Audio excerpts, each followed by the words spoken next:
Oknum ASN selingkuh dengan cleaning service di Banda Aceh, digerebek hingga kabur lewat jendela.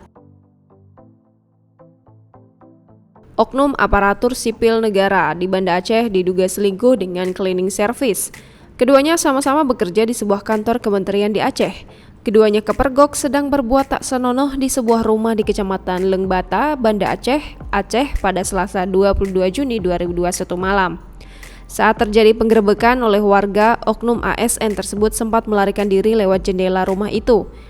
Tidak dengan wanitanya yang berhasil kabur, identitas oknum ASN yang berhasil kabur itu sudah diketahui oleh petugas. Sementara si wanita yang bekerja sebagai cleaning service pun berhasil diamankan oleh warga dan personil Polsek Lengbata. Akhirnya keduanya berhasil diamankan dan diserahkan ke Satpol PP dan WH Kota Banda Aceh. PLT Kasat Pol PP dan WH Kota Banda Aceh, Heru Triwiarnako mengatakan saat ini keduanya masih dalam proses pemeriksaan.